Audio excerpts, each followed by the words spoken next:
ulat sa Interpol kung hihingi ng tulong ang ICC. Biglang nagbago ang tunog ng gobyerno. Matapos kumambyo ang ilang pro-administration congressmen tungkol sa impeachment labang kay VP Sara dahil sa napakalaking peace rally ng INC noong Enero 13, bumalikwas ang administrasyon sa pamamagitan ng pagkatha ng Oplan Tugis or Operation Pursuit sa Ingles na rineport ng New York Times kasunod ng pahayag ng kalihim ng katarungan na bukas ang administrasyon makipag-usap na sa ICC tungkol sa ilang pamamaraan ng kooperasyon. Maliwanag ang pag-aresto kay dating Pangulo ay bahagi ng malawakang pagsisikap ng gobyerno na papagsakin ang mga Duterte bago mag-2028 election pa. Ang unang malinaw na pagtangka upang papagsakin ay sa pamamagitan ng PI na magsilbing panimula sa pagbabago ng probisyon ng ating konstitusyon para hadlangan makabalik sa 2028. Nang mabigo ito, nagmadali nasiraan ang pangalan ng mag-ama. Noong Mayo 2024, sinimulan na ng Kongreso sa Committee ng Human Rights ang pagsisiyasat tungkol sa EJK, pinalawak noong Agosto 2024 at doon na nagmula ang pagbuo ng Quadcom. Dumating sa bansa ang mga kinatawan ng ICC noong October 2024. At sa tulong ng gobyerno, nakalap nila ang mga dokumentong kailangan para makakuha ng warrant of arrest. Samantalang nagsagawa ng sarili nitong investigasyon, ang DOJ naman hinggil sa EJK noong ika-4 ng Nobyembro sa pamamagitan ng kanilang Memo 778. Dahil nananatili pa ring banta si VP Sara kahit wala na ang tatay niya, nagsagawa naman ng Kamara ng investigasyon sa confidential funds ng OVP at sa huli, na-impeach si VP. Napatunayan ang motibong politikal na napag-aresto sa turnover kay PRRD sa pamamagitan ng mid-election final campaign sprint action plan ng Lakas CMD noong nagtipon-tipon ang matataas ng opisyal noong petsang 22 ng Abril.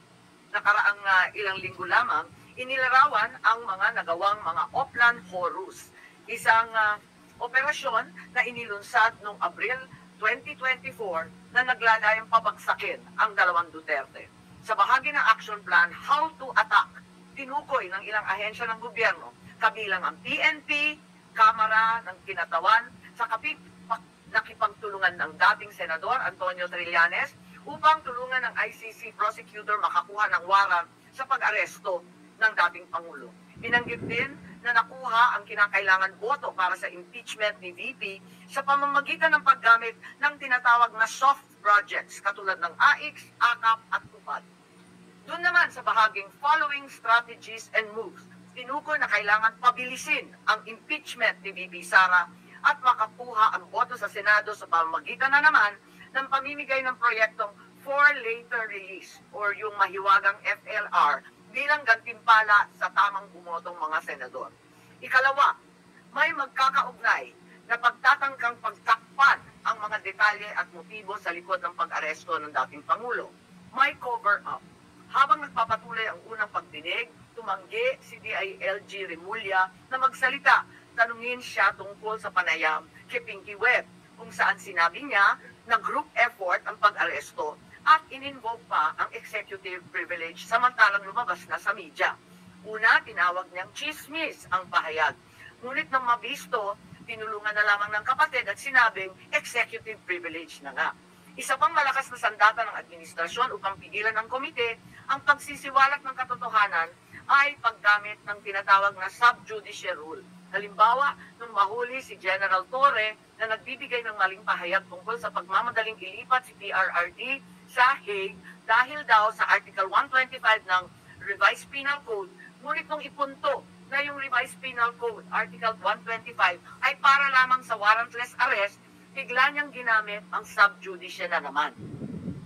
Isa pang indikasyon sa pagtatakip ng administrasyon ay ang blanket invocation ng executive privilege ni Executive Secretary Bersamin upang pagbawalan lahat ng opisyal ng ehekutibo dumalo sa ikalawang hearing noong 3 ng Abril. Mas lumala pa ito nang sa hindi pangkaraniwang hakbang, tumanggi ang ating Senate President, pumirma ng mga sabpina noong araw na yon.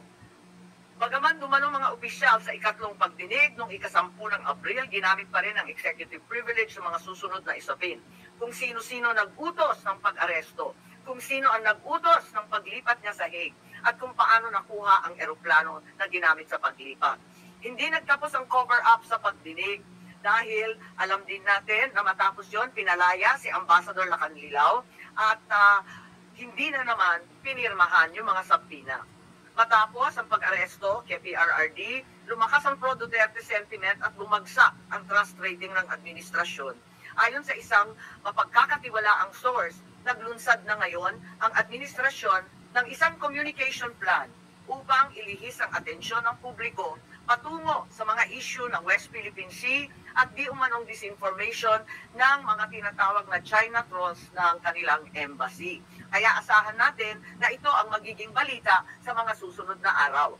Hindi inaasahan ang political backlash sa pag-aresto sa dating Pangulo, kaya ngayon sinusubukan nilang kontrolin ang sitwasyon sa pamamagitan ng pag-focus sa West Philippine Sea, pagsisi sa China, at sa huli ay iuugnay ang pagtaas ng suporta kay Duterte sa sinasabing kampanya disinformation ng China.